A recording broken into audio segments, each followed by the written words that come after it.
right, my friends, here we are. Beautiful day. And we have the under 1,000 today, and it's going to be a long one.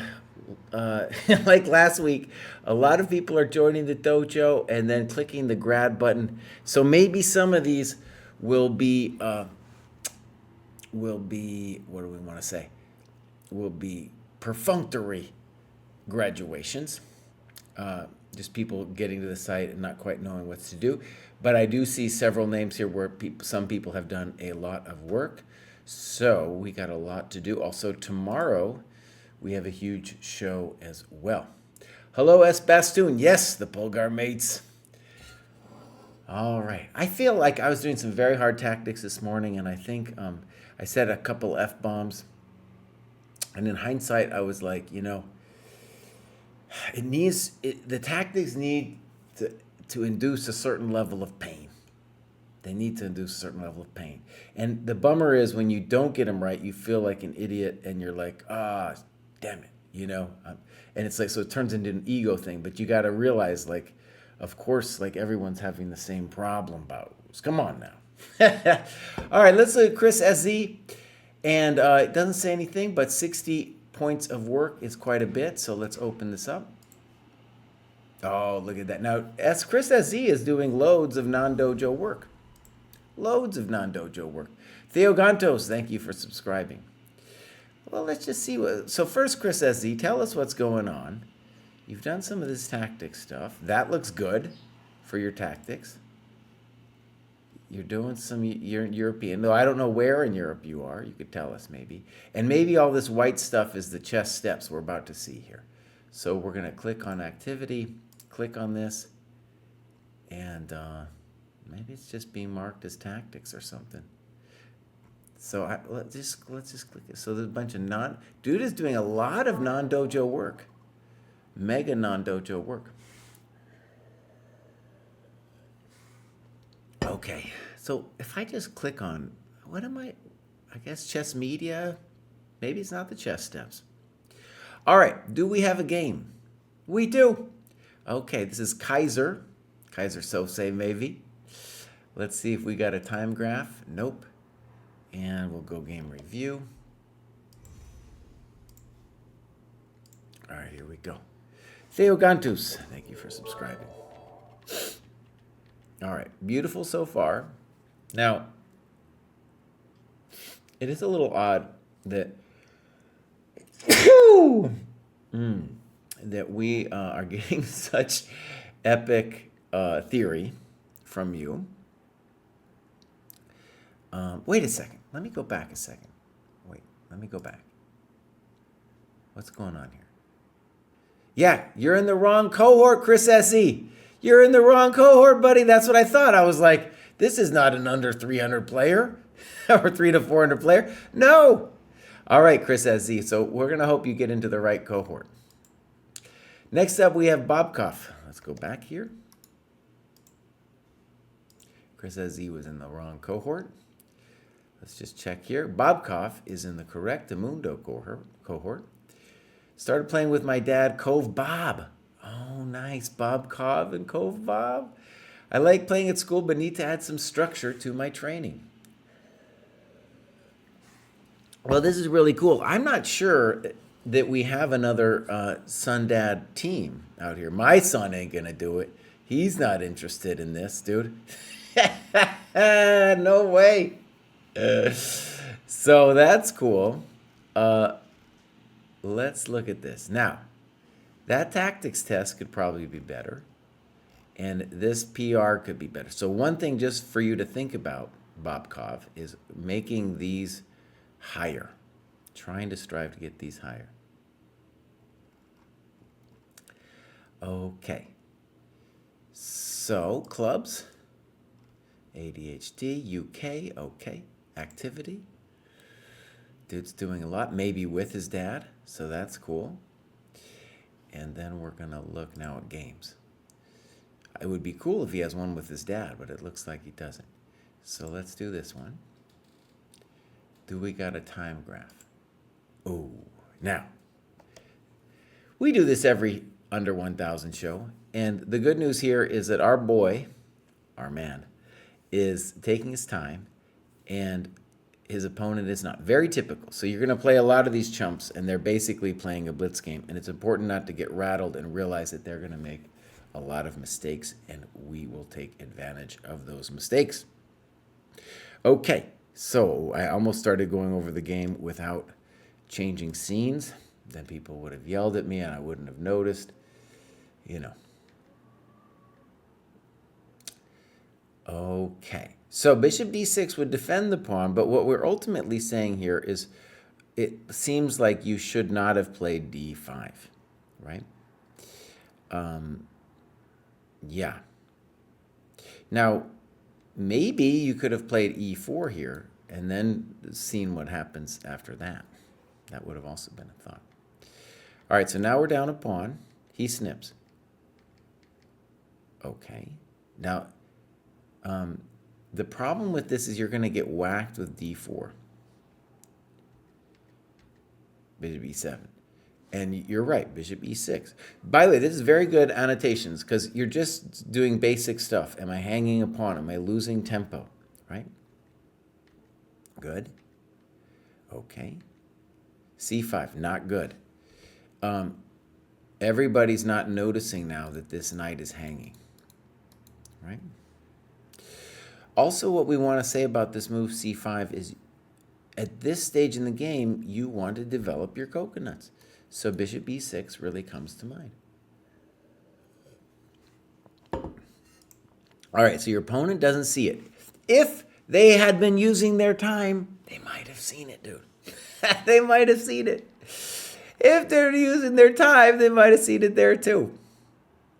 All right, now finally they see it. Finally they see it. Queen h4, g3.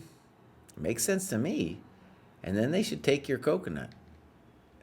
And then queen g2. Good move. And now they make... Okay, so now they just need to be a little careful.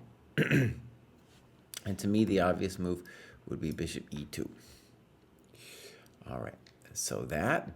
Check to the miserable king. And instead of checking, why don't we do this to him? Because here he could have played bishop e3, as you noted. Bam! And now queen h3, buddy. Nice. There we go. There we go, Bobkov. That was a good game, man. Pretty good notes, too. So remember, at this stage in your chess development, Bobkov, you are really looking, when you analyze these games and when you play them, take your time, focus on development, take the free stuff. That will take you to the 1,000 cohort, right? Right there. That is the path. So, all right, good job. And let's keep going here. Next up, we have JC June. And JC says, before the dojo, my training was all over the place, with material inappropriate for my level.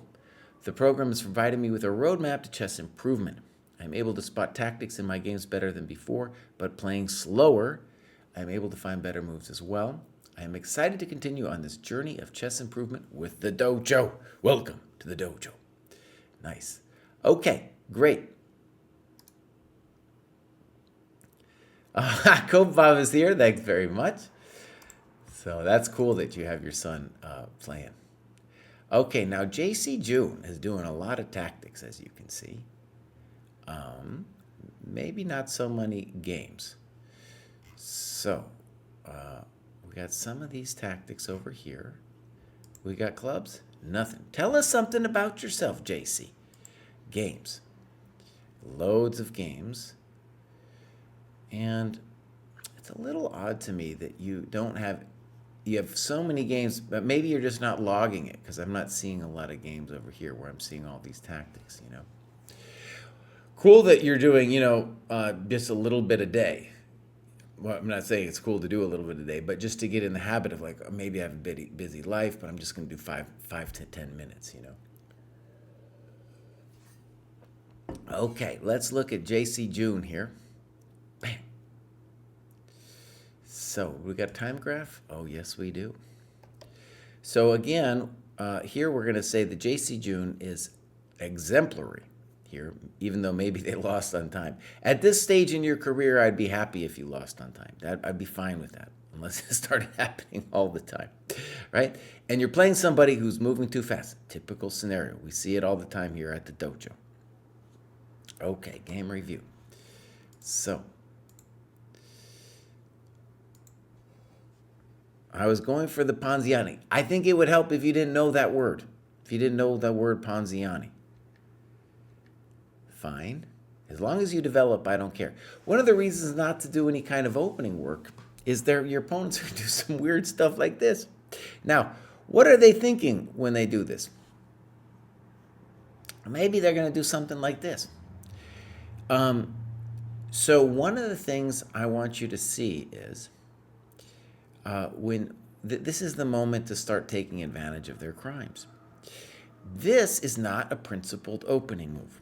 Okay, so the religion I would like to inculcate is forget about the name Ponziani for a second and just focus on good developing moves. So what would they be in this position? They'd be like here, here, here. Now we're bringing out our coconuts. Any of those moves is fine with me. But not Queen E2, because that blocks our bishop in. Poor move, and now you get a free developing move. Reasonable. Good. Again, this guy's got the dancing knights. They're not going anywhere.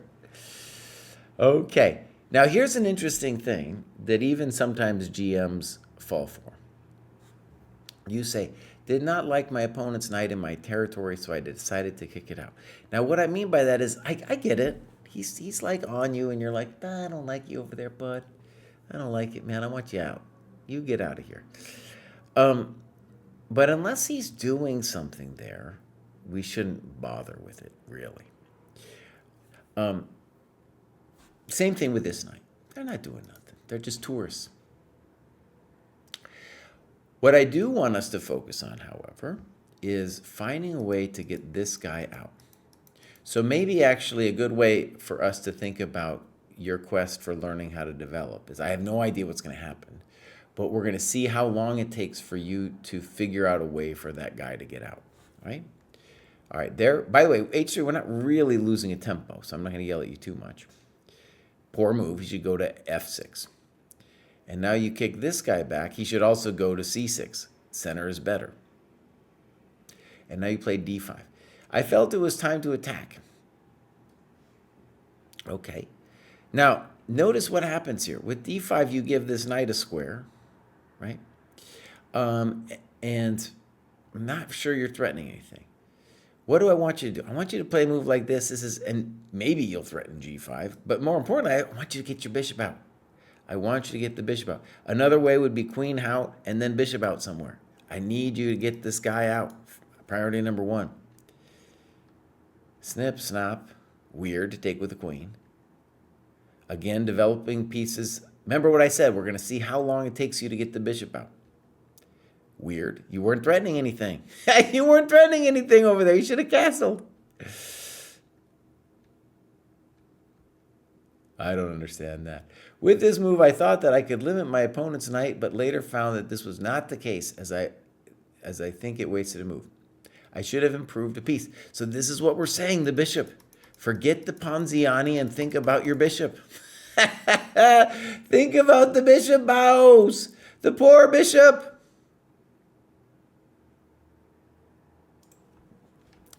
So, F6, your opponent also doesn't understand to develop. Now, by the way, something to stress here is,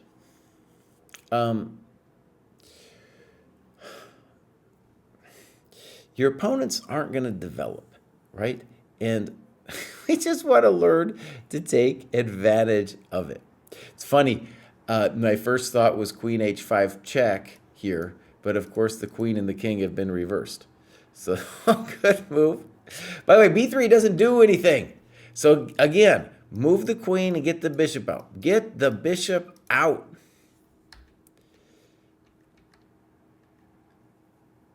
Doesn't make any sense. Now he's going to start taking your coconut over here. Oh, now that you're hanging. Okay, so you want a piece. Good. Uh-oh, that was a bad move.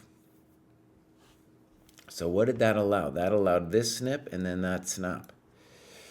So learning how to not give away time is much easier than learning how to not give away stuff. Like here you have to be aware, like, oh, the rook can go to A1. Your opponent is not aware. Let's go back to D1, please. Okay, now he does it. Now he cooked you. Weird, he's hanging his knight, and now you didn't take your knight. Okay, again, so you played this in 24 seconds. Maybe you're already in time trouble, but look, he's just hanging his knight. He's just hanging it.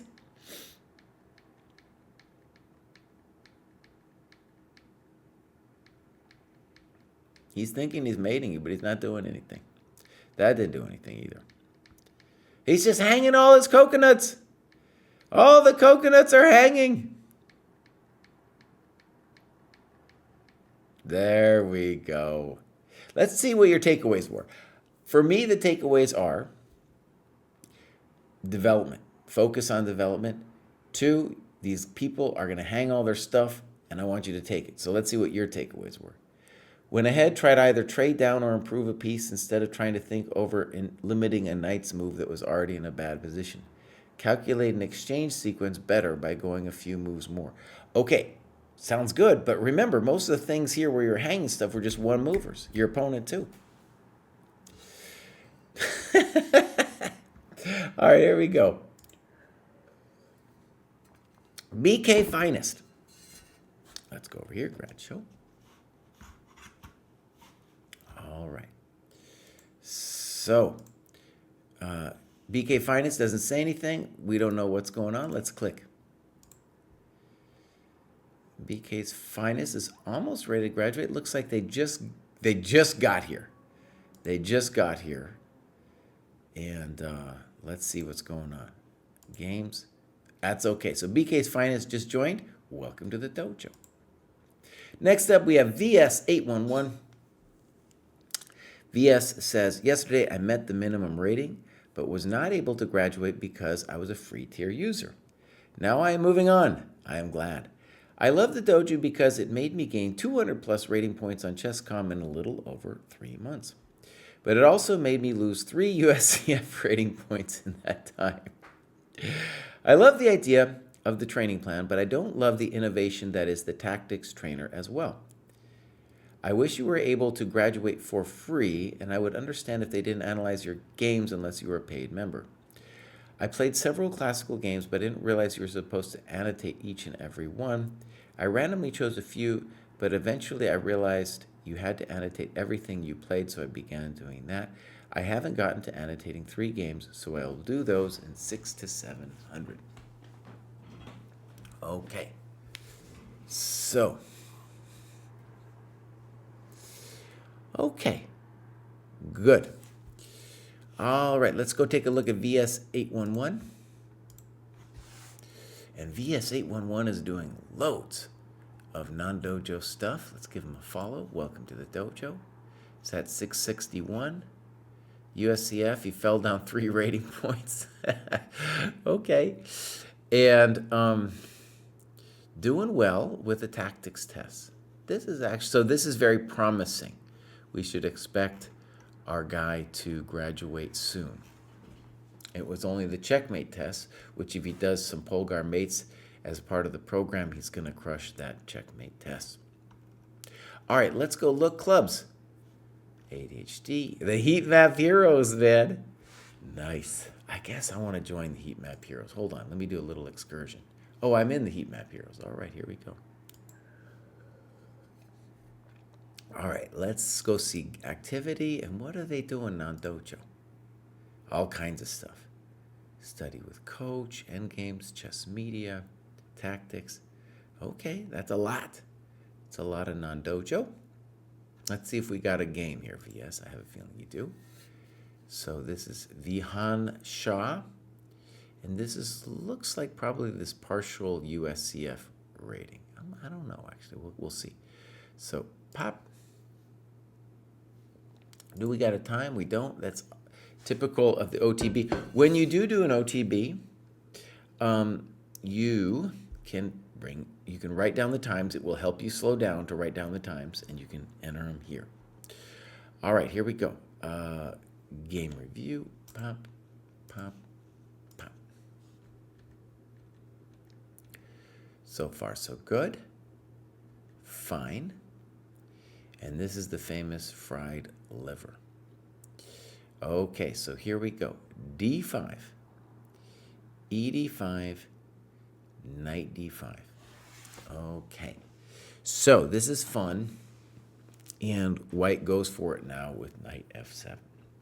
This is also, you're playing somebody who's a much higher rated player than you in this case.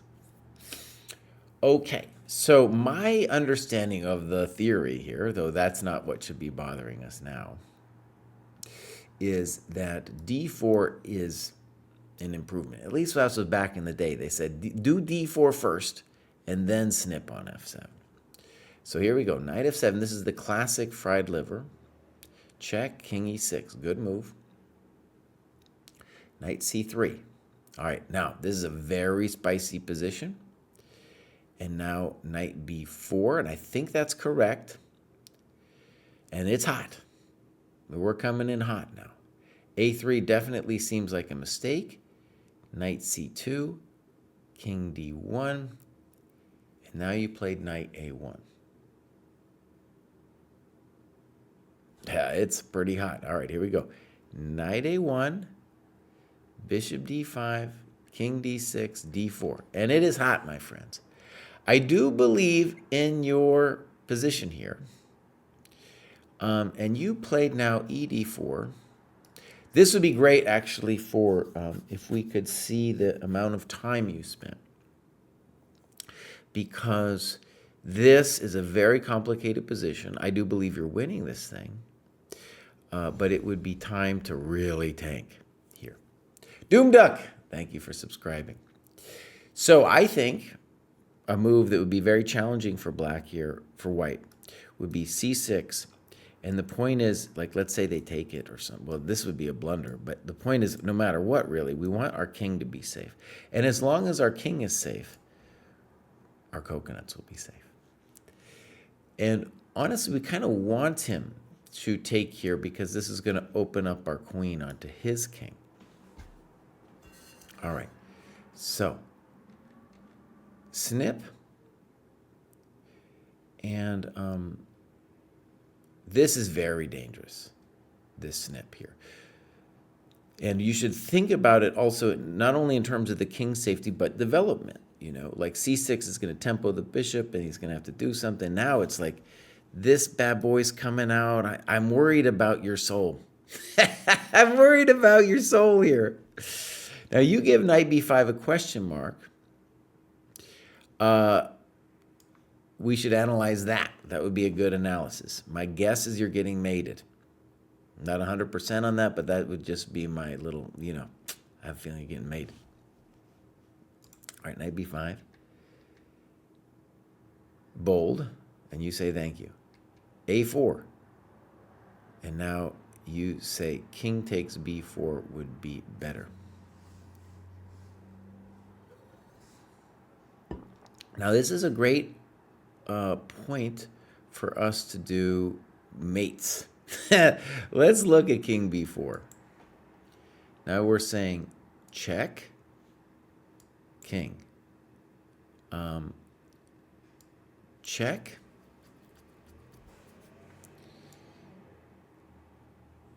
I don't know. Let's put the king here for a second.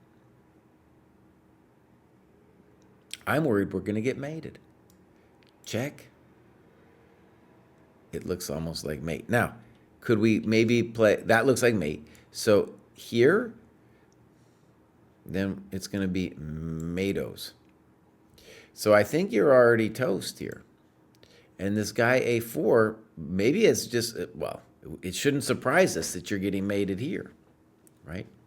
In which case, maybe Knight B5, I think Bishop F4 mates, but this one might mate too.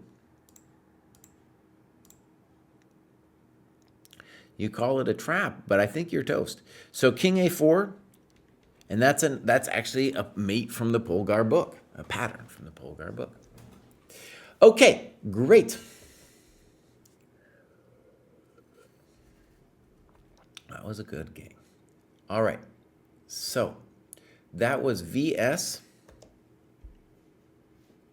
And I'm hoping, we get more conversions from the free tier. It takes a lot to run the dojo, my friends. It takes a lot. We have dev team and all this stuff, and we're not making any money, dude. We're not making any money. We got to pay. We have so many development projects that we have to fund. Oh my God, dude. Oh my God. All right, next up is Pepperezel. And he's saying, playing and analyzing classical games has helped me slow down a bit in ChessCom. Good. The work on tactics has given me a way to warm up before I play, and now I see new possibilities whenever I play. This makes a difference when it comes to punishing the mistakes made by the other player. All right, well said. Nice heat map. Joined fairly recently. I've not played chess in about 20 years. Got back to it. Oh, that's a good one. Lots of tactics being done here. Looks pretty good. All right, so 706, that looks fine. We got some high tactics scores down here. Let's see if we got some clubs. Oh, the chess dads and moms. I'm in that one. All right, then we got games. Let's go to activity first here. Lots of tactics. Lots of tactics. All right, so if I click on this, mate and everyone's, that's great. Great. Okay, games. We're going to click here. Pop. Let's see if we got a graph here. Oh, we do. This one, I'm going to say looks good from both players. Right? From both players. All right. So, now we'll get into it. And we will say, I like this kind of basic explanation. Fine. So this is a little controversial because you block your bishop, but we're not going to say too much about it. Good. Little controversial because you blocked the bishop. Fine. Castles. Rook e1. So notice what you're doing here is you're setting up to free the bishop in 2 moves rather than just getting it out first. And black, though, well, it's got to make some choices. And a6 is, I would say, an example of black not knowing what to do and now giving you time, right? It's just a waste of time, a6. And this is a very spicy move. I think black should take that pawn. Black does not, and you do a nice thing. You say, give me that. And what you should see here is that you were undeveloping the knight. No matter where it goes, it's not going to be happy. So beautiful move, knight e8.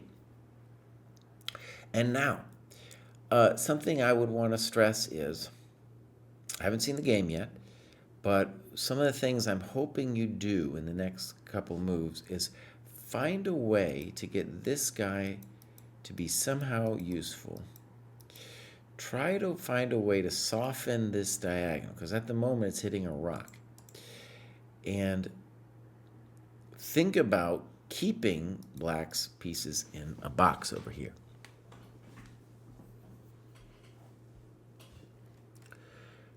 Okay.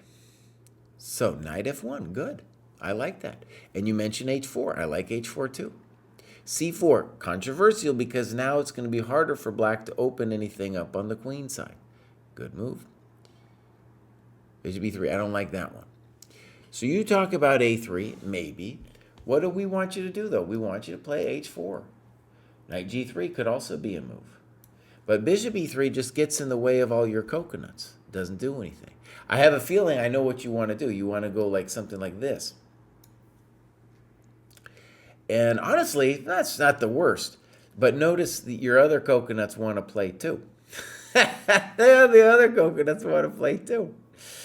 At some point, bishop g5 might also be a good move. It practically forces f6, which really weakens black's structure, because if they move the queen, you got bishop e7. I guessed it correctamundo. Bishop h6. And now that's a mistake there, bishop h6. I think a good way of thinking about this mistake is saying that black has invited the vampire to the wedding. This is the vampire right here. And now this knight g5 thing, it's too much, buddy. That's too much. Good move. Boom, boom, boom. Thank you very much. Crispy critters. All right. So now, the game lasts too long from here. Let's just put it that way. The game should soon be over, and somehow it's not over. And let's see what's going on here. So you played bishop takes g6 in 7 seconds. I like your queen h7. Why, though, is bishop g6 fundamentally a mistake? Right? Why is it fundamentally a mistake? No, it's fine. It's fine. Queen e8. And now, really what's going to happen is you're going to miss rook g8. So you're going to blame your bishop takes g6 move as the problem, when actually it's this move where you're not aware fundamentally of this rook g8 trick that black has coming up next. Now, what would be a good move here? How about h4? Because what's the problem? That when you go here, you want to be able to take and have the knight being protected, right? Another really annoying thing you could do if you wanted is just trade it out. Just trade it all down. You're up anyway. You're up 1,000 coconuts, right? Just trade it down, bows. All right, rook e3, mistake. He finds this, good move. Snip, snap, snook. And now, though, this is a problem and your bishop's sad. So what does that mean? It means probably you should have taken with a knight and then brought the knight in over here, and you're still doing grand, right? So now we have a funky bishop over there. Good move by black, b4, h4, okay. I don't know about this rook g4 thing. Okay, snip, snap, rook b2. Now the question about that rook is it a force or a tourist? Knight h2, okay. I think I like knight e3 better. Okay. Bishop g4. And you say bishop h3. I made this move to play g4. However, I could have played bishop h5 instead. Well, your bishop was just on h5. In fact, I think it'd be good to think about this position still in terms of development. This guy needs to get in. So knight g4 makes a lot of sense. Right? Bring that coconut in. All right, bishop g4. He's slowly coming after you. Now you're hanging your pawn. Okay. So, of course, they should take on c3. h5. Now it's just going to turn into a nasty race. And knight e4, maybe, but also this could have been annoying, this knight e2 to d4 thing. Check to the miserable king. Now it's a little complicated, isn't it? I like rook g8. And I like this thing you're saying, preparing rook g7, which allows to crown. I've never heard that, but you know, that's I guess we call that a checkers reference. f3, I have a feeling you missed that knight g3 was hanging. And I have a feeling here you missed that your rook was hanging. The pawn was hanging. And the milk's kind of gone bad here, isn't it? If he wanted to, he could have played knight f4 to take your coconut.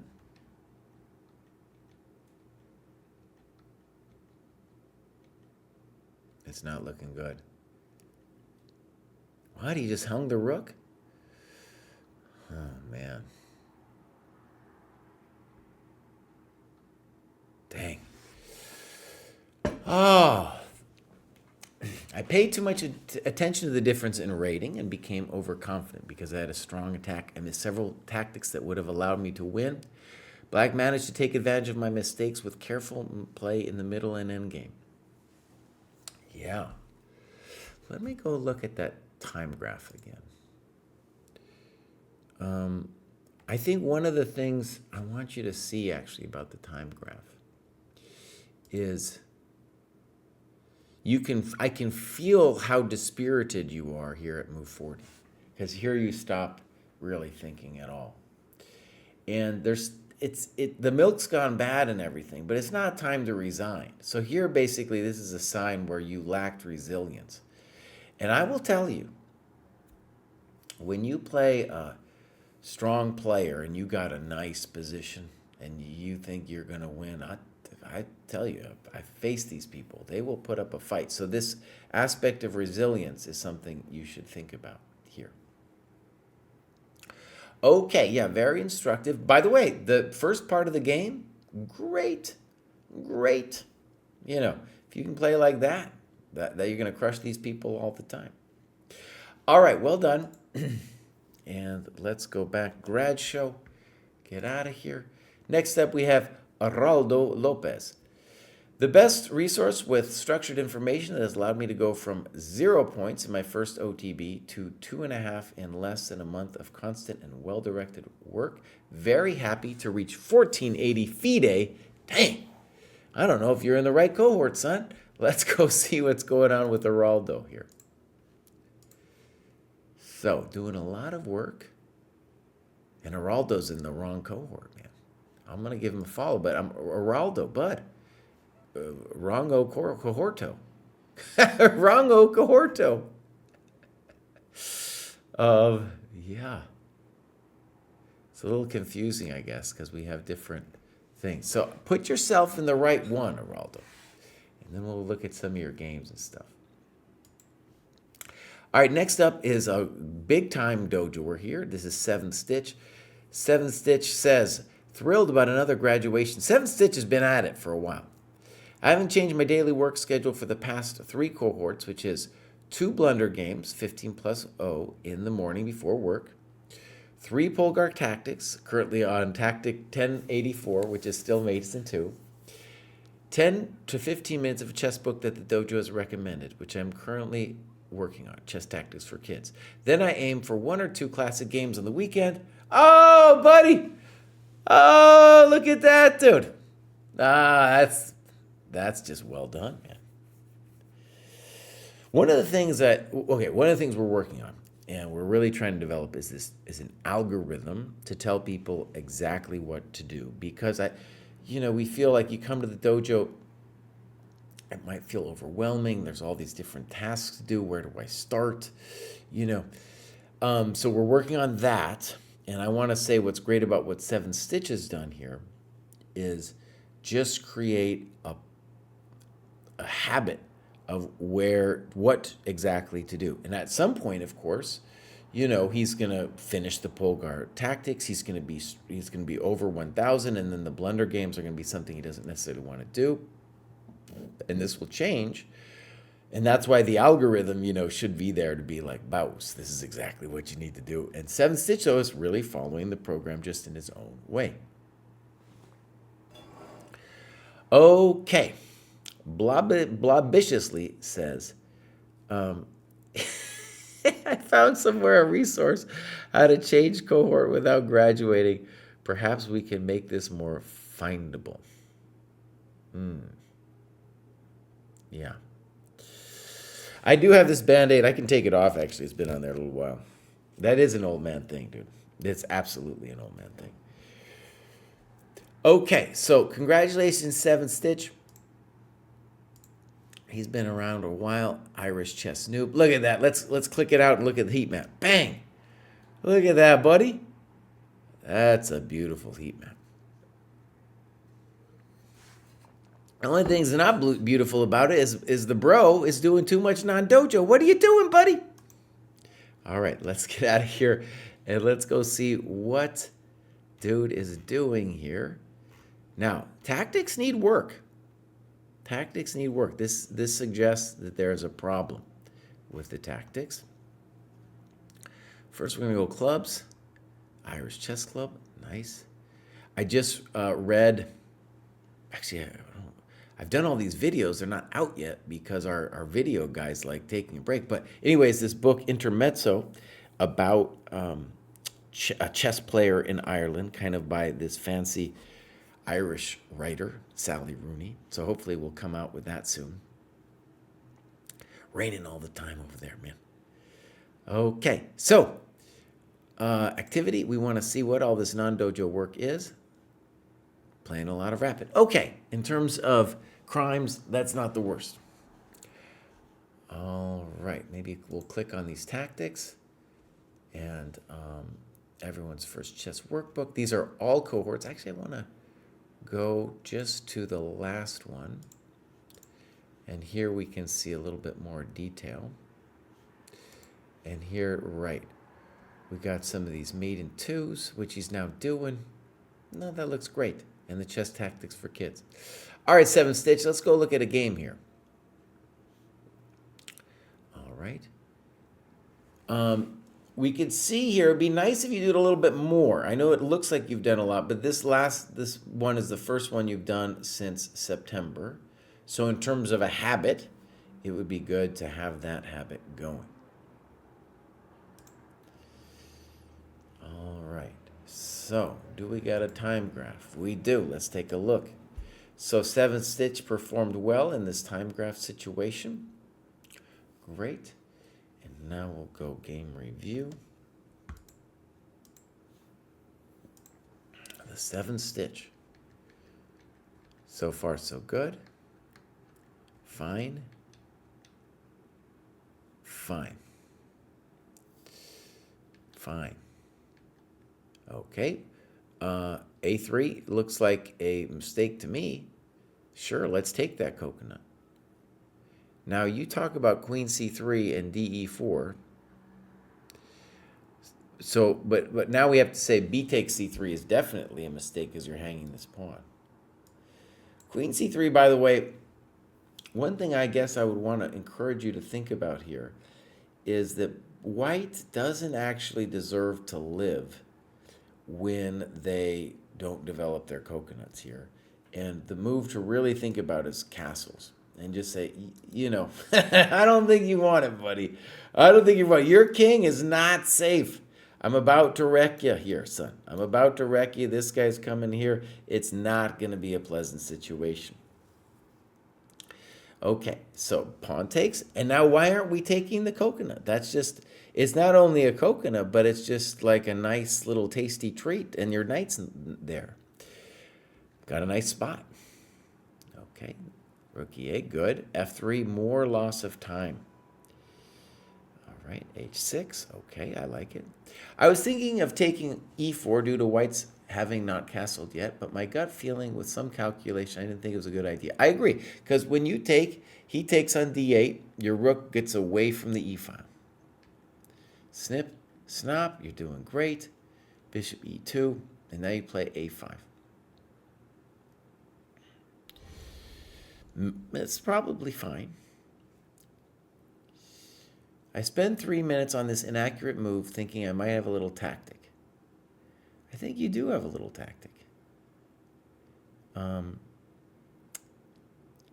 if you don't like it, you should say what else you might want to do. I think de4, you also have a nice position.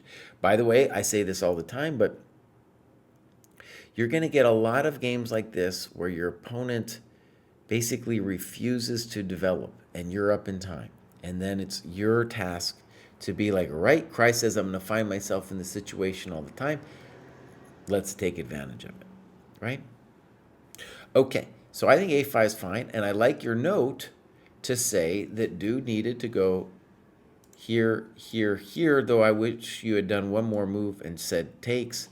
And said, I think I mean, it's a great position. You're not only up a pawn, he's got the weak king. This is going to get taken someday. Great. So that wasn't it. You say thank you very much. All right. And then you say thank you very much. And now if you want to, you can win that pawn on e4. Okay. Now, you go over here, queen a4. Fine. I don't understand queen e3, honestly.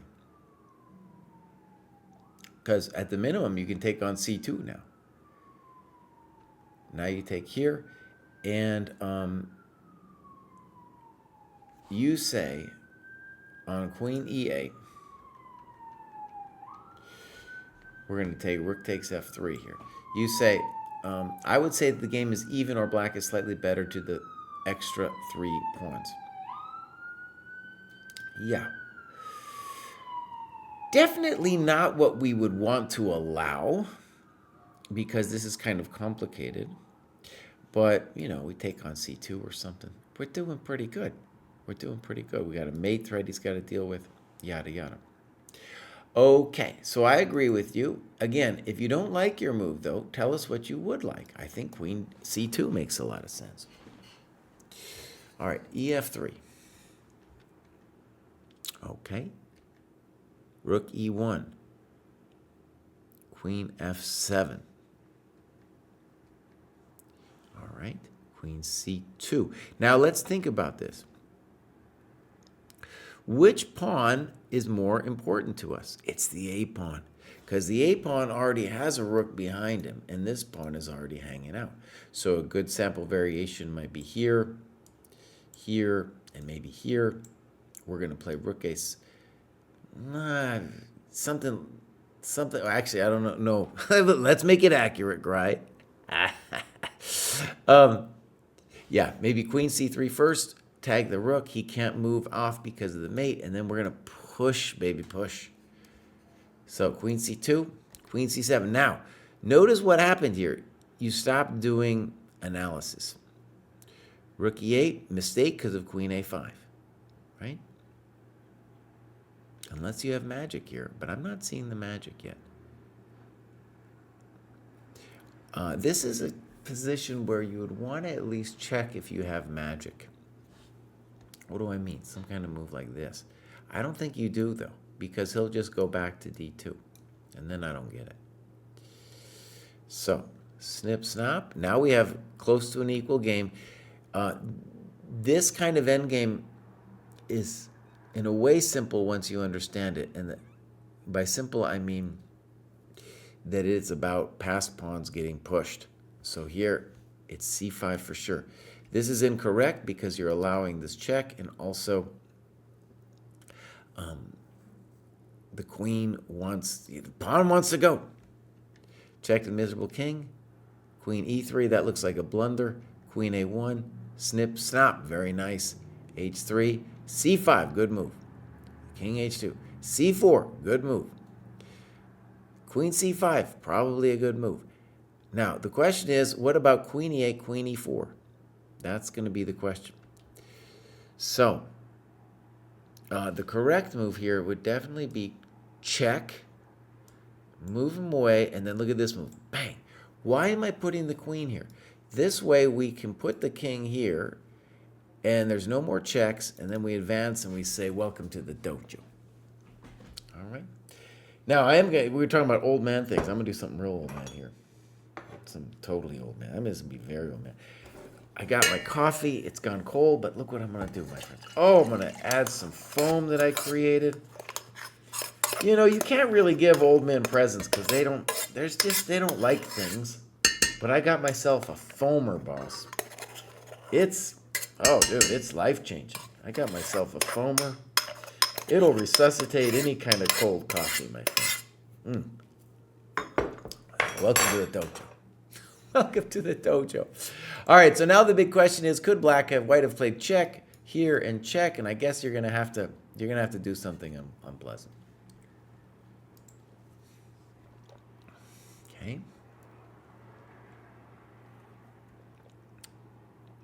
Well, that was a mistake. You're absolutely right about queen e5. I'm also unclear about king e6 because of queen g7. Good move. Uh-oh. Yeah, again, you could play king d4. Well, this should be winning.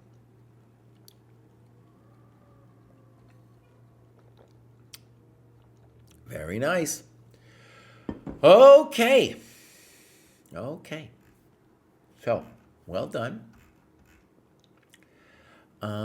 there was some hanging coconuts. We're getting a little bit higher in the ratings, right? And you can see here that people are hanging less coconuts, but they're still hanging coconuts.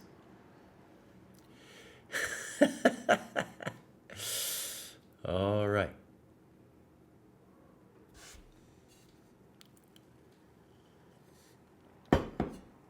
Well, Chess Van, I'm a chump GM, so I am a GM, but I have a low opinion of myself these days. All right, let's keep going. Bam. So next up we have Char, and we're gonna go grad show. Char doesn't tell us anything. Let's see what happens over here. Char, we're gonna give him a follow. Just joined.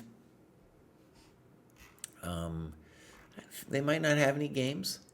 They're in Seattle. Great activity. They've done a little bit of something. They got a game too. Okay, so welcome to the dojo. Just joined, already doing a correctamundo. Oh, and here we can yell at your opponent. You're just playing a chump who ain't thinking. You're playing a chump who ain't thinking at all, son. Okay, so one of the joys of progressing is you will stop playing these chumps. But also, when we do play them, we want to say that even if they are more talented than us, we will still waste them because they are incapable of thinking. All right, here we go. Boom.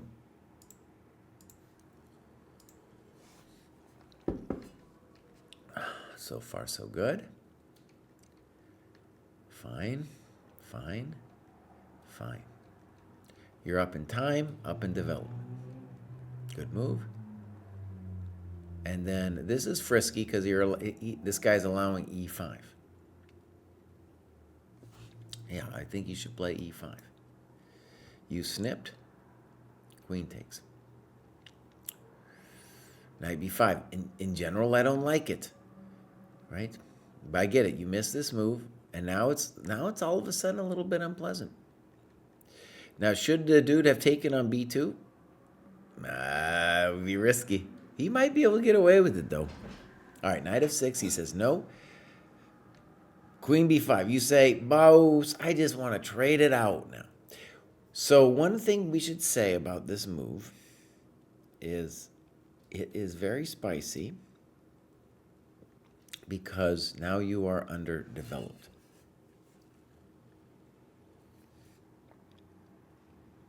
Okay.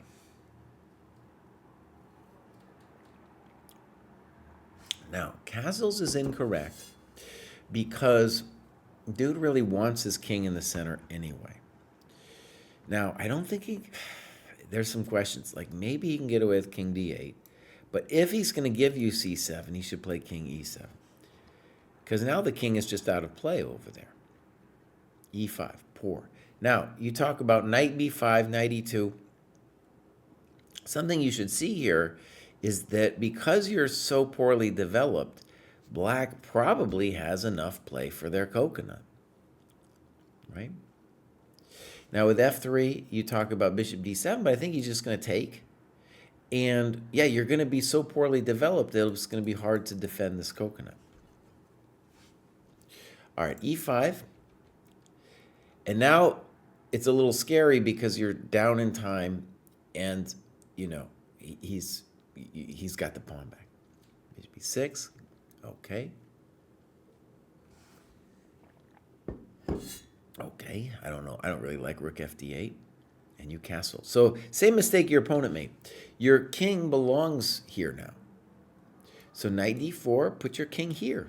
The king is now a valuable piece in the endgame.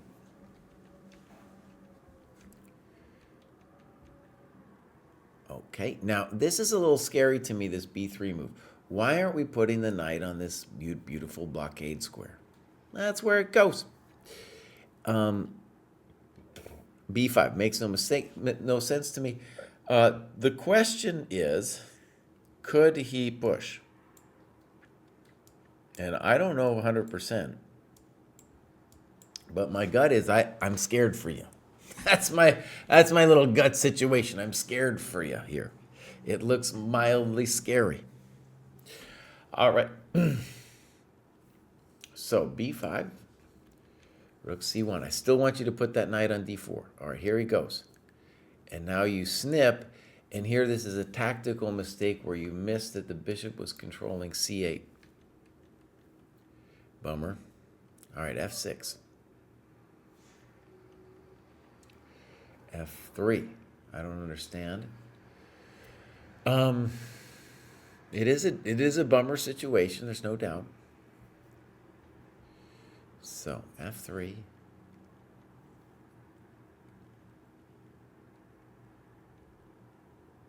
Good move. All right, so black blew it there. Bishop c8, they're blowing it again. Road to 1,000. These people are going to hang things. Thank you very much. All right, now we have ourselves actually a very technical endgame. And one of the things that would be hard here for both players is to reorient yourselves, because all of a sudden it's like, oh, this isn't easy to evaluate. Does white have something or does white have nothing? Now you talk about a4. And I think I like that better. But let's say he snips and goes rook d4, a5, rook d5. He still holds the coconut, right?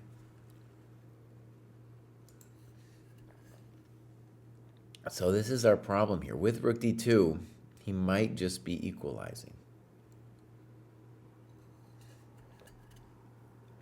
Okay, so now we're going to get a3.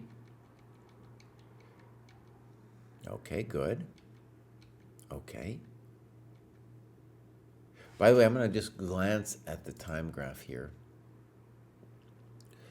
Something I can see here, and this is very common, is when people get to this point, they think that all the moves are just kind of easy or something. They're not. They're not.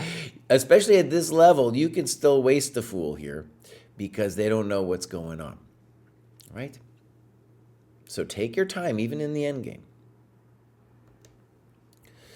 All right, here we go. King g6, f4. I don't really like it. I like h4. Good.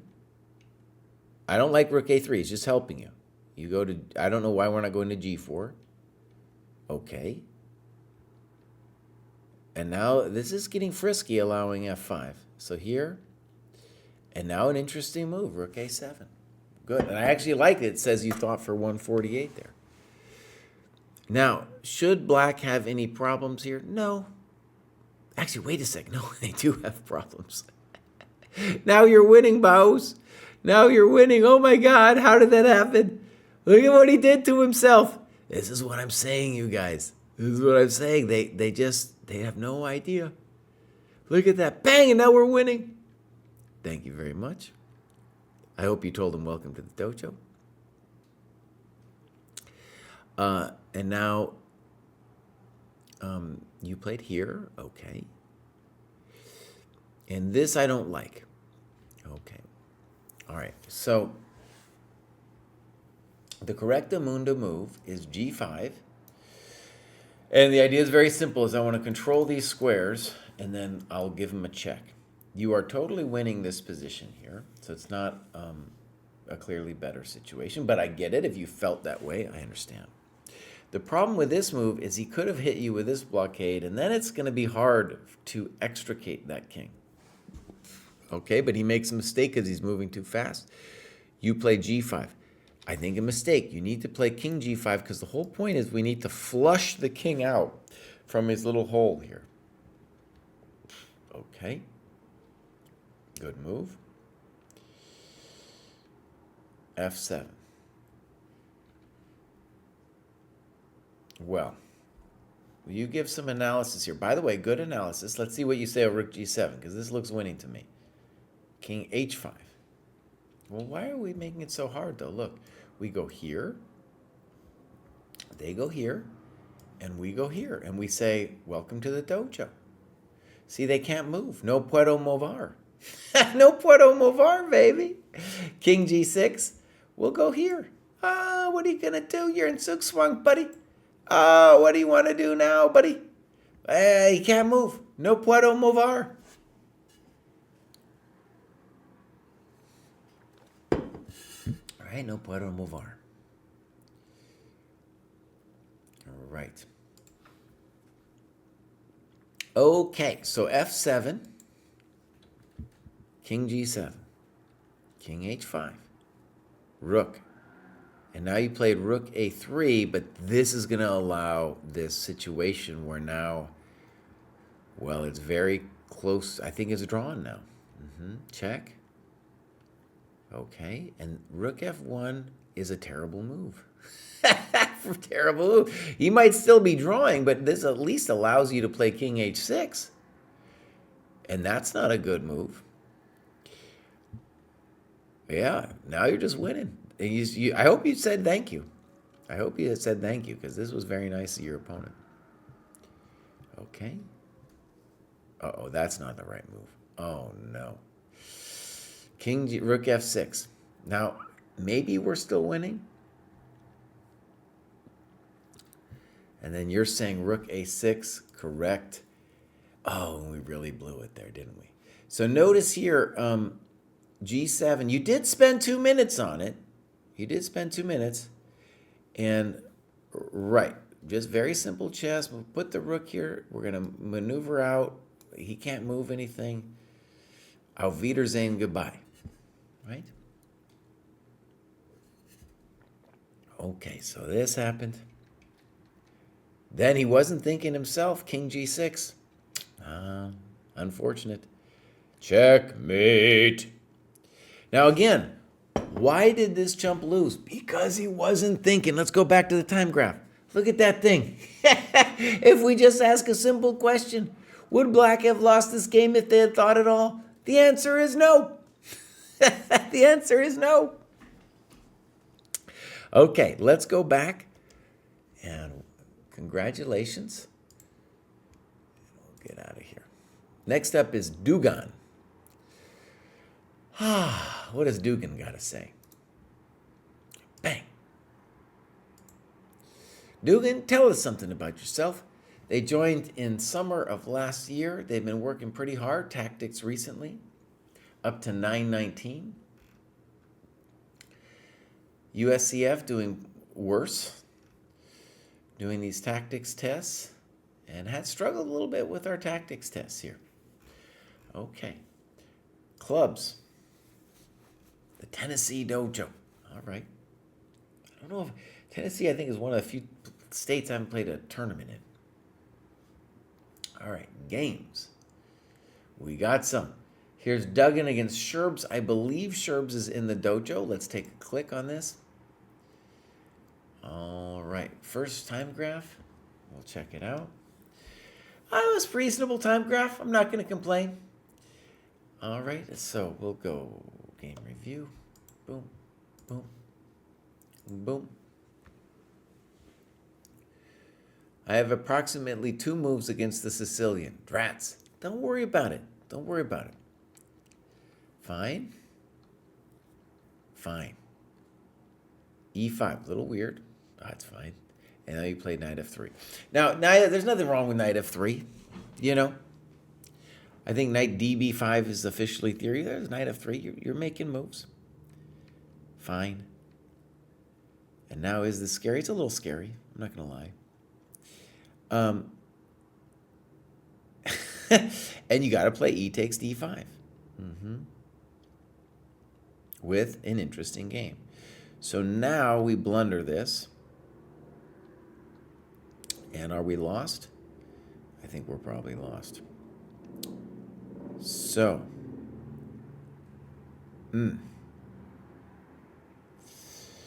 Yeah. Now, you did think for almost 5 minutes on castles. So we're not going to yell at you about that. Now, one thing that'll say, well, I was going to say it lasted a little bit too long here, but all right. You play bishop e4. Notice, I get it. It's not, nobody's happy about what's happening here, but bishop e4, I feel, is a little bit acquiescent because Black, has got all this development stuff going on, right? They got some nice, they got a piece, and now you're going to trade the queen. So I think a challenging move would at least be bishop a3 to stop the guy from castling. You are still technically lost, but here this is much more difficult for black to face. After this, they're like, okay, we'll trade off the queen and stuff. Thank you very much. Yeah. So, boom, boom, boom. Okay, I like c7 a little better. Yeah, c7 was a little bit better. King e6, rook d3. He's going to trade his coconuts, old style. He's going to go hit you with the old style? Oh, that's not doing anything. Knight f7, good move. That's not doing nothing. Check the miserable king. So, knight g4, good move. He probably saw that in advance, and now you're toast. Again, what I said earlier. Yes, it's a bummer you lost the piece, but a strong opponent will put up more resilience once the milk goes bad, because you are going to get bad positions. Whether you're a GM or an 800 or whatever, you're going to get bad positions, and you're going to have some psychological resilience when that goes down. Okay, so let's continue. We got the Doom Duck. Nice. All right, grad show. I believe the Doom Duck is in the chat.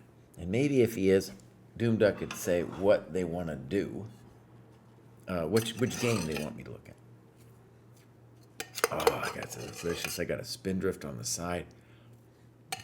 You gotta stay hydrated in these long streams, man. Doom Duck says, new year, new cohort. I spend a lot of time in the 8 to 900 cohort on doing puzzles and tactics. Worked through chess tactics for kids 4 times now until I solved all the puzzles correctly in a row in less than 2 hours. Now that's kind of amazing. So what he's describing is kind of a woodpecker method. And the woodpecker method can be applied to any set of problems. It doesn't have to be the woodpecker book. The most time-consuming task in this cohort was to force myself to slow down doing the tactics and visualize all the lines before writing them down in a notebook and checking the solution after. I am convinced that I first had to establish this habit in order to develop further.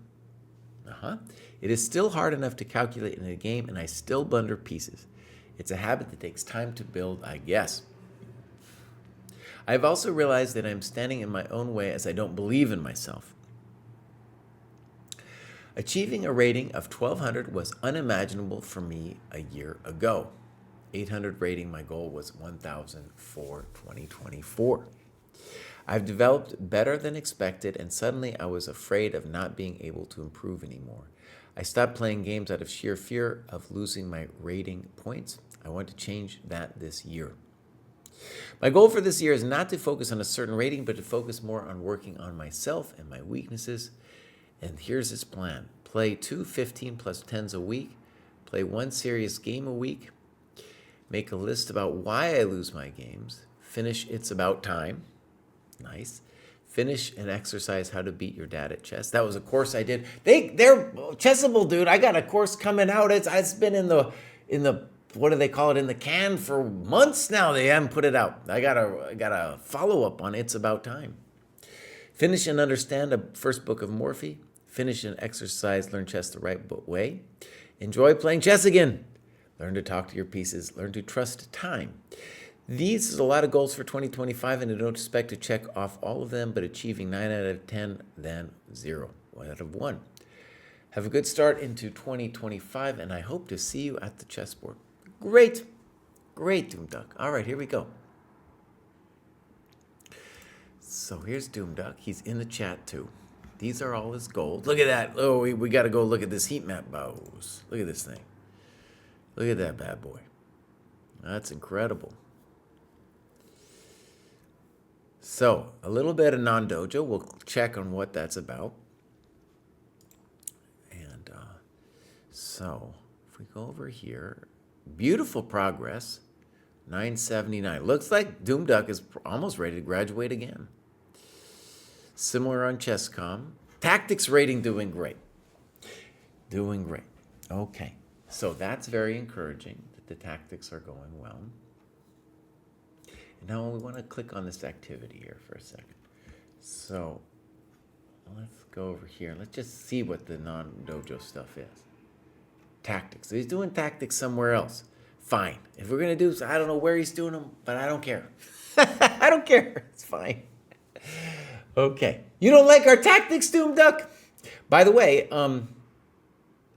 when we look at your business here, I think your tactics, dude, you might even want to tell yourself, hey, Dojo says I'm doing fine on the tactics. Maybe I work on other things for a little bit, you know? All right, here we go. Clubs. Adults improve. Aus Deutschland. Jawohl. So, games.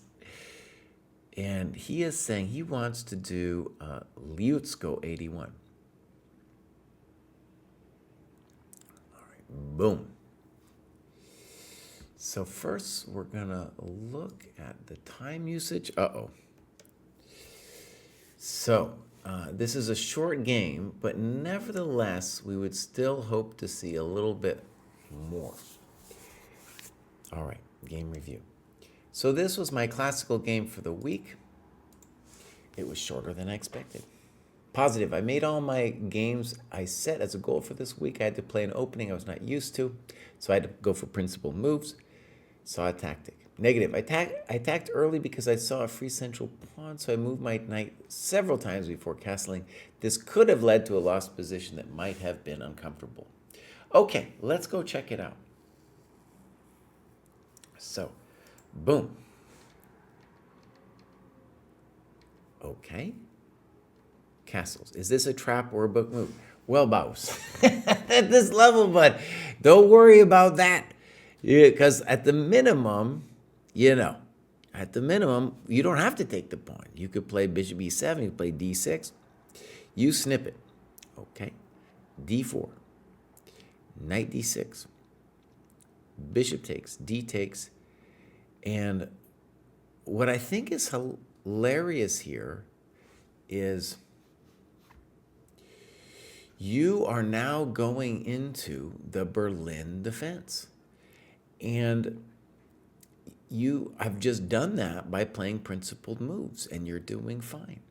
Let's see what you write here. D e5, knight b5. I think knight f5 makes more sense. So this is a position that seems uncomfortable for me, but with queens off the board, I think I can play it. I'd be interested to hear what an experienced player would say to this position. Is it better for white or equal? Okay, so first of all, this particular position is losing because of a4, and then your knight is a crispy critter. That's the first thing we want to say. Okay, however, one thing that I want you to see in terms of principled moves here, let's say you put your knight here. This is a position where you have reached it just by playing principled moves, okay? And this is a very, let's call it important position even in modern theory. Now, you don't need to know any theory, but I just want you to see that you basically reached it just by playing principled moves. You did fine. You did fine. Right? And this, of course, was the weapon that Kramnik invented in the 2000 World Championship match. Kasparov couldn't deal with it. History was made, and then we have loads of copycats to this day. One thing about this that I think beginner players should think about, though, is that at first glance you might say to yourself, my king's weak. In fact, the king can take care of himself in the endgame, as we've seen in a couple games earlier as well. When you, once the queens come off, the king should start saying to himself, hey, I don't need to castle. I can hang out here. I'm cool with all this. Right? Okay, so here we go. Knight e5, I agree with you, a little strange. Let's hope you I just want you to develop your pieces. Bishop e7 is what I want. Good move. Rook e1, okay. We castle. Good move. c3, poor. I don't like this. Another move. Another pawn. Correct. Poor. Yeah, absolutely. Good notes. Now you play bishop e6. Okay. Now you say you want to threaten to trade the knights. Maybe. I think also you just want to develop your pieces. You know, that's the thing that I really want you to do here. So bishop e6, h3, another pawn move. And now you do this knight c4 thing. Okay, I have some sympathy with you playing knight c4 because you're basically saying the knight is too annoying for me to deal with on e5, right? One thing to think about is probably the most ambitious, well, it's a little tricky, honestly. We would like to play f6. Maybe we even can, but then we have to worry about queen b3, check to the miserable king. Okay, I'm gonna say, even though this bothers me a little bit because you're moving the developed piece twice, I understand about the knight. Queen e2. Okay, bang. Good move. Now you're doing great. Queen h5. Okay, now he's gonna do something pretty cool here. He's gonna do the tempo count. And this is something that I encourage people to do in this course I did. It's about time. Let's read what he writes. White's bishop is pointing into the emptiness of space. White's knight is not developed. White's queen is all alone in my territory and is asking to be harassed.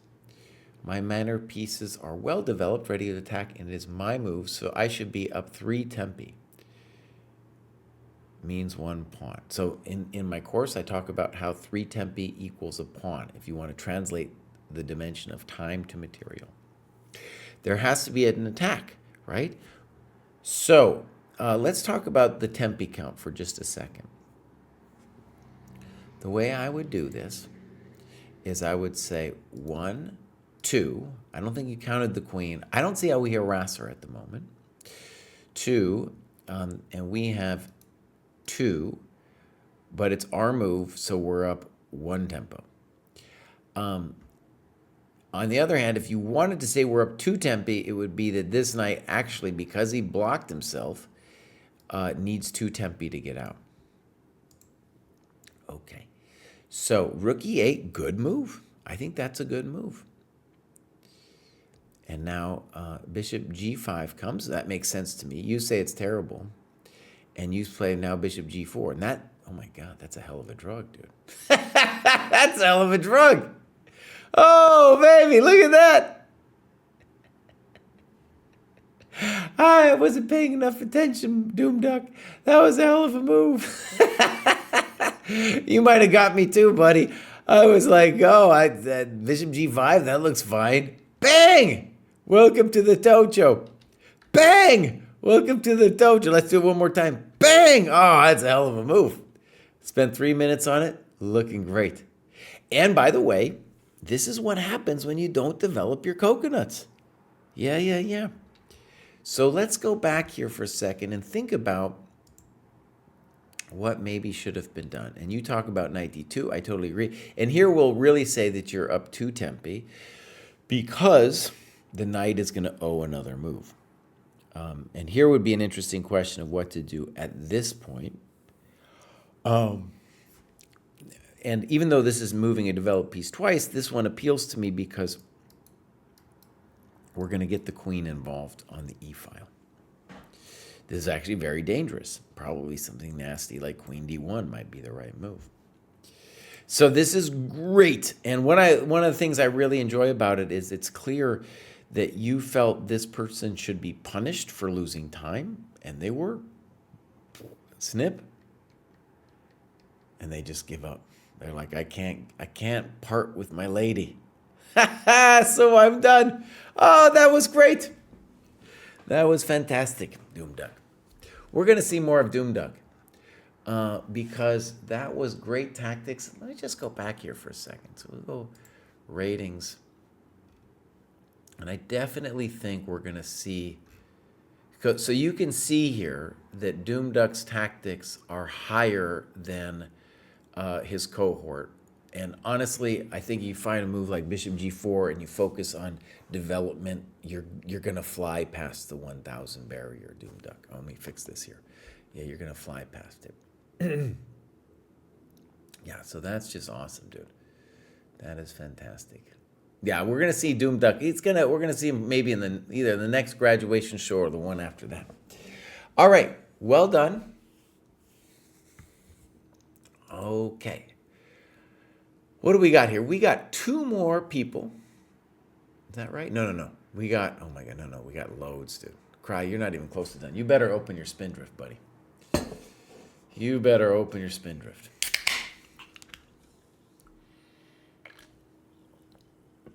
Okay, first up is Nemo. What does Nemo got to say? Nemo's just started with us end of last year. Looking pretty good with the heat map. 1020, ready to graduate again, I guess, if they wanted to soon. Then we got some nice tactics. Also, a little, yeah, they're doing well. They're gonna be graduating again soon. All right, clubs. Asian dojo, great. I want these Asian dojo people to differentiate themselves. That's too big. That's too big. I want to see an Indian dojo, Philippines dojo. I want to see it all. And then, maybe a Calcutta dojo, something like that. All right, so games, we got loads. Actually, let's go activity. That's looking great. This is the famous Nemo. Just started crushing it. And let's do this one just because it's a slightly longer time control. We'll check the time graph. And there it is. I would say today it's been pretty good representation for the dojo. We're playing these chumps that don't know how to take their time, and hopefully we're wasting them. Right? Okay, so game review. I didn't get into time trouble. I just mismanaged my speed. When to speed up, when to slow down. Again, my opponent played super quickly. All right. So here we go. So far, so good. Knight c3 is a little weird because now the pawn isn't active. Good move. Thank you very much. Okay. So I don't like this move that much because it's not a developing move. So you could just play knight f6. But that's a blunder. And then you say thank you. And the game honestly should probably end soon. Right? So queen a5, another blunder, c3. Why are these blunders happening? Because your opponent's not thinking. You say thank you very much. Okay. Okay. Oh, that was a bad one. So one of the things that's tricky is when you are crushing somebody like this and they're moving super fast, it's easy to fall into the temptation of just rushing. So now you go from completely winning to now who knows what's going on, right? So queen c7, and dude plays g3. I definitely think they could probably take on h8. So, excuse me, g3, castles, okay, and now queen e7. Trying to get the queen closer to white's king. But here, I blunder again because I failed to do a blunder check again. Now, I have some confusions on this. So when you say queen e7, you're wondering about bishop g5, but bishop g5 no lo puedo. Because bishop g5, you just take the thing. Thank you very much. Now, the question I would have here, the question I do have, is if we play f6, is the white queen ever getting out? Right? If I was white here, I would be like, uh-oh, things maybe not looking so hot. And black has a very simple intention here. So here, here, and here, trapping the queen.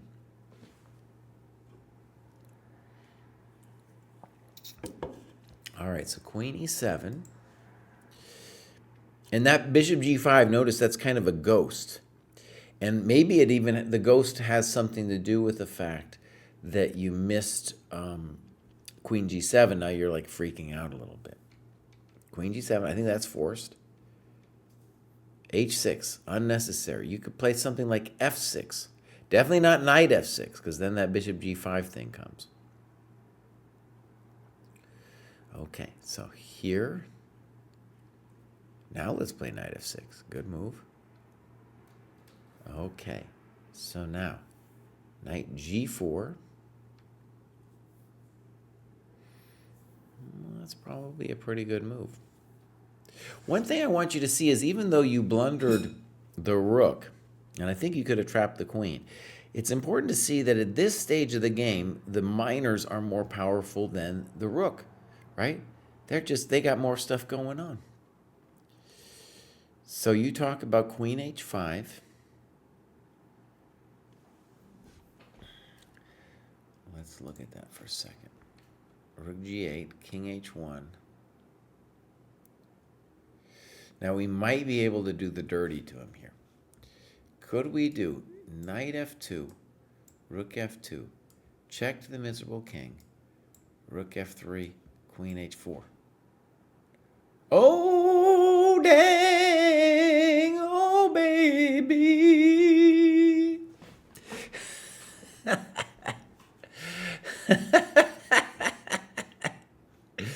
I think maybe that's something. So he's in trouble. He's in trouble here, you know. Boom, that's got to hurt. Check to the miserable king. Bang! That's delicious. That's what they deserve. Now, hopefully here we put them away here. Hopefully we're just going to put this person away. They're falling apart. Great! Okay, well done. Okay, hold on. I got to blow my nose.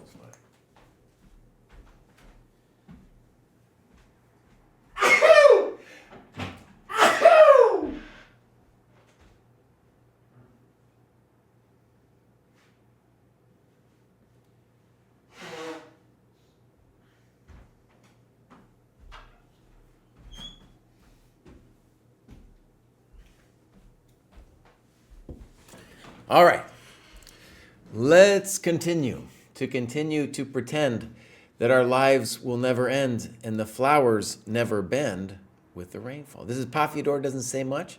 Let's open this up. We're going to follow him. Done a lot of tactics. Joined beginning of last year, but it's kind of been inactive and has now graduated. He's got a FIDE rating. They got a tactics rating over here too. Great. So that all looks pretty reasonable. Clubs, ICCF. Okay. And the chestnut e-board. Games. We got some. This is Pavel Fyodor. So, sounds maybe Czech. I'm going to guess Czech.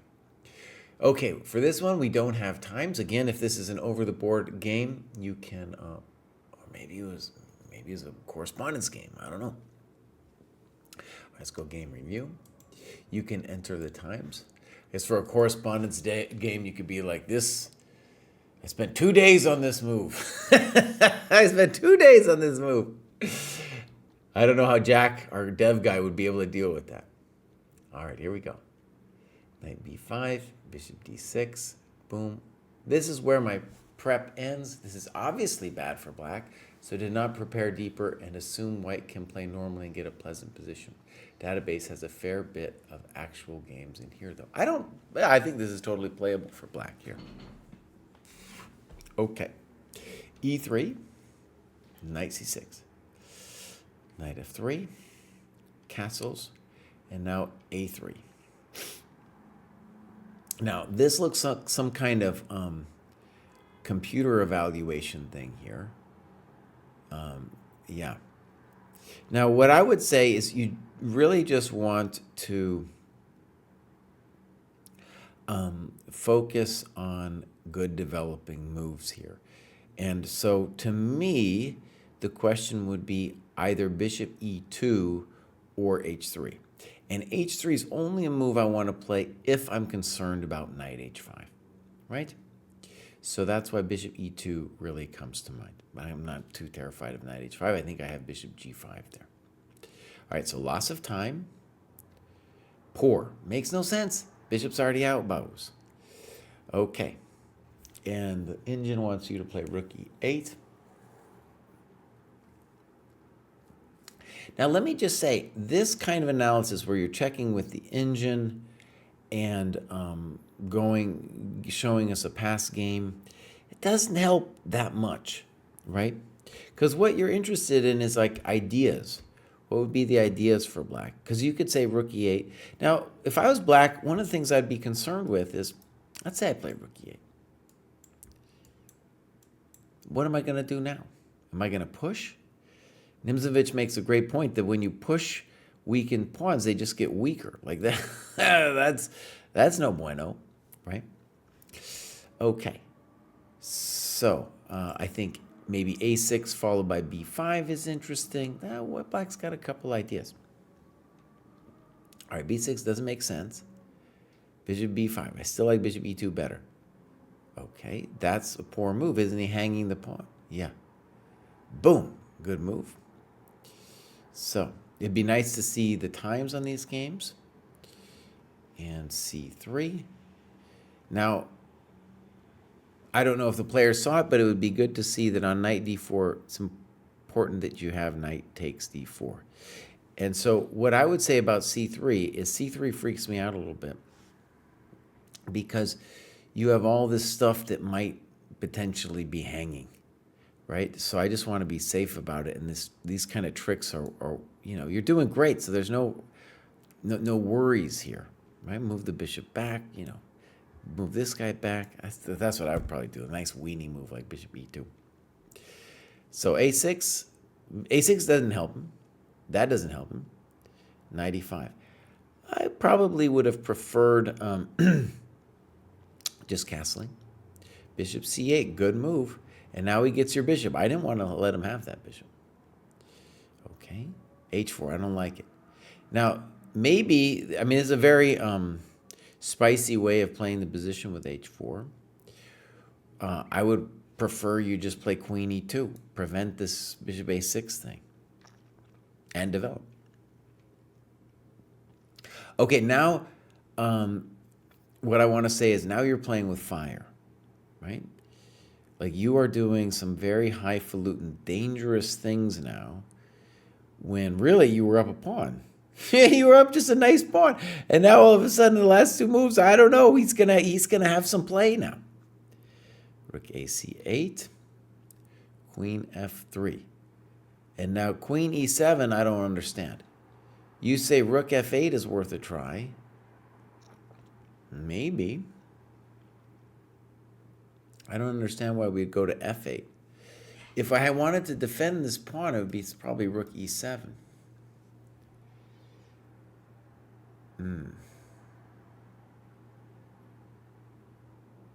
All right.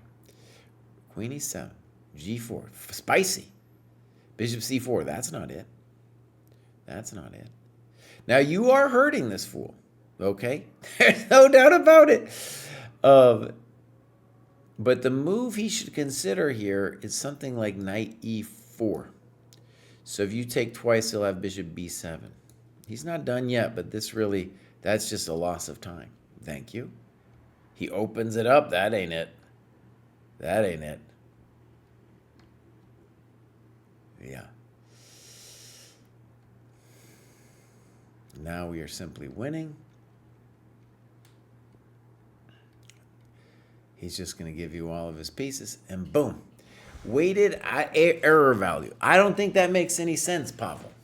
Weighted error. So one of the things I want to say, first of all, great game, is when you do the annotations, especially where you're at now, you want to focus on not giving away tempi, And forget about if you want to turn on the computer, turn it on at the very end. Turn it on at the very end if you want to turn it on, right? Also, this stuff with the theory, it's not helping. It's not helping because you're thinking about theory bishmiri, and you should be thinking about just bishop e2 and castles, right? And that's going to drive you to do weird things like this. And your opponents are going to do weird things because they're not on a higher level yet, So later, maybe later it might help to look at the theory or something. But these people you're playing aren't playing theory or anything. Okay, so here we go. Boom. Well done, Pavel. Next up, we have Super Noob. Super Noob says, it's technically not a graduation as I hit it earlier in December, but hitting it twice means my mind is at ease to stay in the 1,000+ cohort for at least 90 days, even if rating dips. We'll have this. I'm too tired to know what that means. Following the opening principles has thrown off almost all of my opponents in Classical Online because they see that I played systematic openings 95% of the time for years and years. I don't think they're studying you, bud. Yeah. Chess has become fun again with e4, e5. My only regrets are being able to publish only 2 analyzed games in the database because of 50% time usage rule. Basically what we said, right, is that in order for you to count a game as analyzed, you need to use 50% of the time. And that was really to encourage people to use their time because we were seeing so many games, as we've seen often here, of players not thinking, right? Again, to make 1,000, that's what this show is about. The 3 things you're going to need a grip on the squares to not hang stuff, not give away time, and to slow down. Those are the 3 components of making 1,000. All right, here we go. Super Noob. Boom. 25-year-old casual online-only chess player from Nepal. Okay, great. Started in 2020, playing the elite chess stuff. Kind of sick, autoimmune condition, bummer. Because of ludicrous exchange rates, it's kind of expensive for me to get the yearly paid tier, so I might hop in for a month once or twice in a year. Otherwise, I'm a free tier user. ChessCom is Everest Knight, only Blitz, and my elite chess is Super Noob. Okay, great. This looks reasonable. Dude is at 983, maybe dipped just a touch. Tactics look basically fine for where Super Noob is at. All right, clubs. Give us a Nepal club, bud. Give us a Nepal club.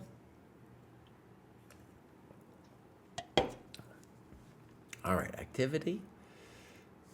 We got a lot of endgame and a little bit of non-dojo going on. What flavor of non-dojo? All kinds of things. Games. Oh, we played the Hippie King. That's going to be disturbing. That's going to be disturbing. All right, let's go see the Hippie King.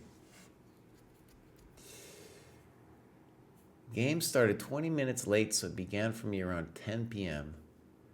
I wanted to play opening principles and not any French. After the game, opponent said he had prepped for the French. So I guess this is a league where they're actually prepping these openings. A little bit obscene for where they're at. Okay, so game read. Well, actually, first, do we have a time graph? Yes, we do. Time graph looks okay. We're going to hope that around move 30 that the game's essentially over, and because otherwise it looks like they were rushing it at the end. But otherwise it looks okay. Game review. And here we go. Fine. Okay. So I don't like knight takes d4 because you are developing your opponent's queen. However, you are in the company of many strong players who've played this position back in the day. I believe there's a Capablanca game that goes something like this. Maybe Capablanca was white. In any case, queen takes d4 would be correct, I think, here from white because bishop d7 develops your queen. By the way, I don't think you need to worry about this. And the reason is that just to note that the pawn, while doubled, does dominate this knight. All right. Poor. Not developing. No need. Poor. This move made my d6 pawn backward and weak. Psychologically, my opponent must have the edge from this point onwards. I don't think it's psychologically. Yeah, bishop b7 would be better. Okay. a6. So, yeah, you're losing your mind. You got to start bringing out your coconuts. Bishop e3, a little weird. Why not bishop f4? A little weird because now he is moving the duel piece twice, and now you can just take it and say thank you. Queen c7. I think you could also play queen c6. Good. g4. Now he's getting frisky. So here you change your mind. When you annotate a game like this, you should say, oh, I could have done this in one move if that's what I wanted. Okay. I don't get it. Now, here, it's important to see that I think you are, the pawn is now crispy critters, right? Because if you play rook d7, he's got bishop c5. And maybe that was your intention with b6 and the bishop f4 thing. So, if we go back a little bit, we want to stress here, let's say here, that you're doing, it's not the end of the world yet. Okay? It's not the end of the world yet. And one thing that would be cool is if we did do this, let's just put this on the board for a second. It's important to see that it's cool that our king is now here, because the king can help defend the coconut. He defends the coconut, you know. Great. Okay, so queen c7, you lose some time. Notice that even castling is a loss of time because the king wants to participate in the central fight once the queens are off. h4 doesn't actually make any sense. And here, oh my God, I missed it too. You could have taken the coconut, buddy. You could have taken the coconut. You could still take the coconut. You say no saving the pawn. No saving his pawn. Take that thing. I guess you could still play bishop h4 there. And now this is highly unpleasant. Good move. Good move. And notice he's crushing not only because he's up a pawn, but because his king and rook are more active. Now, what did I say earlier? I said, I hope when we get to the end game, I hope we get to move 30 or whatever it was, that you... we're either winning or losing outright. Because here, there is a lot to think about. I can tell you, you're playing a GM here. It's going to be winning for white, but people will make mistakes. They're going to make some mistakes here, as I'm sure your opponent also is. So moving fast suggests that you've just given up all hope. All right, here we go. Now, f5, I don't know. I think rook a6 looks strong. c4, I don't know. g5. King f8, I don't get it. King takes looks stronger. Check the miserable king. King f7. King c5. Rook e5. This game isn't over yet. This guy's kind of blowing it. Now, you played rook takes d5 in 30 seconds. Now, let me stress. Do you have an eval for that position? Serious question.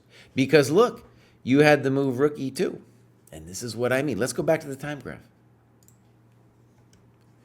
So here we are on move 35, and you're not thinking anymore. Your opponent's not thinking anymore either. What is the problem? I want to stress this here a little bit. When people are playing the endgame, got to realize the endgame involves more calculation than anything. It's hectic. It's hectic, man. And so this is the time to really think. I think after rook e2, who knows what's going on? This guy's misplayed this so badly, maybe you. Maybe you are better. Okay, so here, one of the things I want to stress. Rook takes d5. Maybe you're losing. Maybe you aren't. But this would take me, I don't know, at least 5 minutes to figure out. All right, there it is. And you talk about b4 being winning for your opponent. So boom, boom, boom, boom, boom, boom, boom. And we're one tempo too short, right? One tempo too short. Yep. Overall, a game lost by a pawn due to that silly c5 push. No, no. Was c5 a mistake? Yes, it was. But one of the reasons it's really important to analyze your games is you can become traumatized by a move like c5 and blame it all on that move. But as we saw, your opponent was hanging that h4 coconut the entire time. And even after c5, your position might have been worse. Oh, it wasn't crispy critters. And then in the end game too, oh no, you played too fast. So again, the path to 1,000, right, is grip on the squares, not hanging stuff, like taking pawn on h4, slowing down and developing your coconuts. It's like that. All right, so let's continue. Next up, we have the major, and then we have Juancho, and then we're done. The major says, second graduation. I started my focus this cohort on Polgar mate in twos. After I was getting a hang of those, I took a break to review a few Morphy games, tried to put the ideas into action, but was losing to tactics left and right. Then I did a few tests and realized my tactics are not on par for my cohort. So I went back and read all of everyone's first chess workbook. Some of the material was easy, but I also noticed a lot of weaknesses that I have been working on, especially around which order to capture pieces. My tactical vision is definitely getting better, though I still had a few bad one-move blunders. My strength has been being relatively stronger in endgames than many of the other people I've played, but it's clear even in some of those games, I had chances in the middle game that I missed that would have been favorable for me.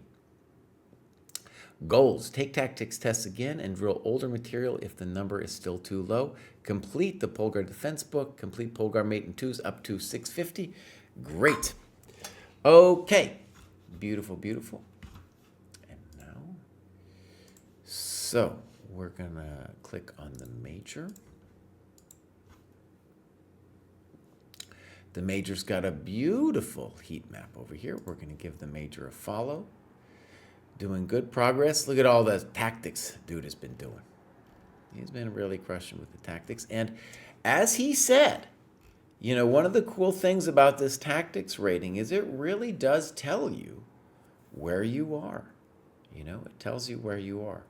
And he's really especially struggling with these tactics tests. But even where he's at here, you know, we could be doing better with these ones as well. So definitely something for him to work on. And you can see he's working on it. Clubs. All right. Philly. All right. We got the Philly Dojo. Games.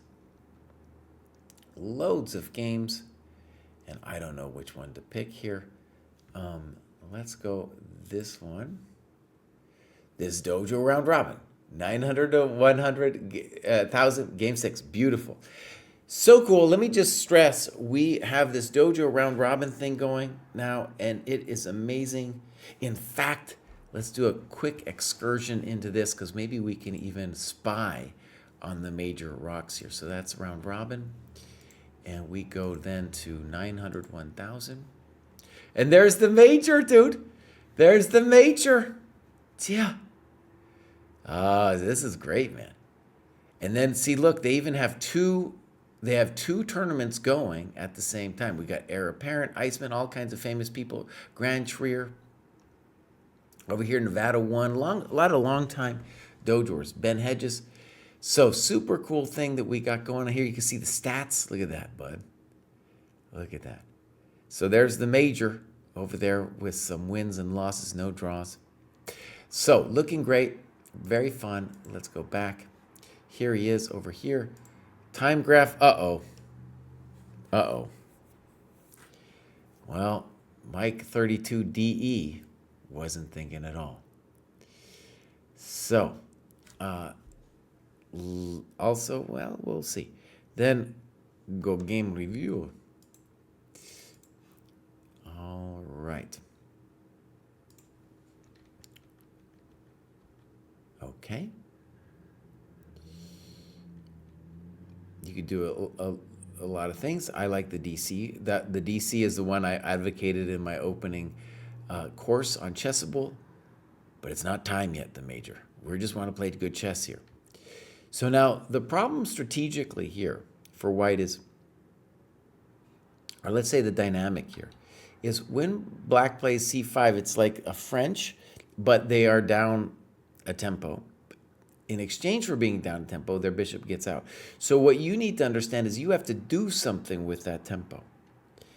And when we look at it, you don't. And e6 is a better move than cd, because now your knight can go to c3. All right. I don't like h3. He wants to trade off the bishop anyway. Queen d2, and now it looks like we're toast. Black played this great. Black played this great. So one of the things about French structures at a lower level, lower rating level, is the white player will often hang all of their coconuts in the center, right? And so that's exactly what happens here. And here you need to play knight c3. And one of the things I want you to see is it's a fundamental crime to give away time. And the reason this pawn is ultimately going to be hanging is because of time. If your knight were already on c3, you could play knight a4 and you're not going to lose the coconut. Okay, good move by black. He's threatening knight takes f3. Okay. Queen d4, I'm fine with that. Fine. That's not impressive, right? Now he should play bishop c5. Okay, now bishop a4 is still fine, still fine. Castles, knight b3, full blunder, full blunder. They played so well, bud. They played so well, and then they just, boom. What happens here with this guy, Mike, 32? I'll tell you what happened, buddy. He wasn't thinking. He wasn't thinking, Mike, 32, blah, blah, blah, blah, blah. You played a great game, buddy. You were crushing this endgame. What are you doing? It's time to think, buddy. It's time to think. They say that chess is a game about thinking. Well, we got to think. All right. Well done. We got one more. This is the famous Wancho. What does Wancho got to say for himself? So hold on, Kraai. Get this correct. Open link in new window. Here's Mr. Wancho. Joined a long time ago, but just started logging their business now. They got a great little progress. I guess they were inactive for a long time, and now they're back. Haven't done any tactics tests. Well, what do we got here? European Dojo, okay. Activity, hasn't done too much.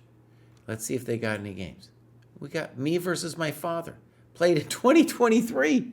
Well, we'll go take a quick look. So, Wancho, it's clear that you've been in the program a little while, and you know, you joined the dojo, and then you're like, I got other things going on. And really, maybe a New Year's resolution could be something like, hey, I need to commit. I need to commit. If you want to make progress, I get it. It's how life is happening. All right, knight g5. I don't know if this move is right. I'm not following the opening principles. Now, we had one game like this before. And this one is an example where it's real spicy precisely because white does break the principles, and your dad knows what he's doing because that's the right move, knight a5. But this is not. He should play c6. right? Queen e2, I think that's reasonable. It's still spicy. d4, very spicy. I think knight c3 is a little bit more circumspect here. And the really nasty thing that your dad could have done to you in this position, I think, would have been to castle. And the point there is we're really worried about your queen getting zapped over here, you know? We are concerned. We are concerned. And why is this happening? Because you ain't developing, right? All right, so here we go. d4, queen e7, poor move. Boom, boom. Castles. Well, I don't know. You could take on e5 there too. Oh, and now what are you doing? You're giving up time to not exchange queens. However, this move, that's pretty good, honestly. It might have some virtue because you're hitting the knight. So although a weird looking move, I'm gonna ratify it. h6, rook e1, good move.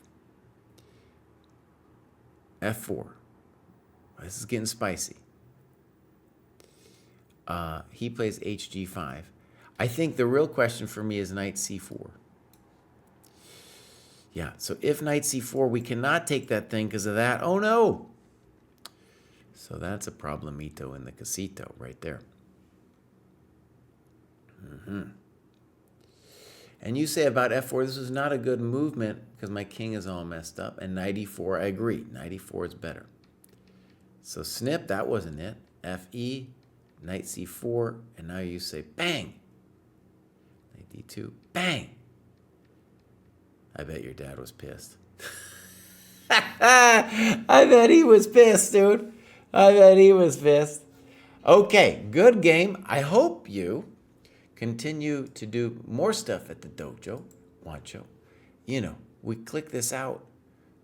This is their heat map. Oh, we want a little bit more. Okay, so let's go back. That is it for me for today, my friends. 2 hours. Tomorrow we're going to be back on. We're going to be looking at the 1,000+ people. It's been a joy.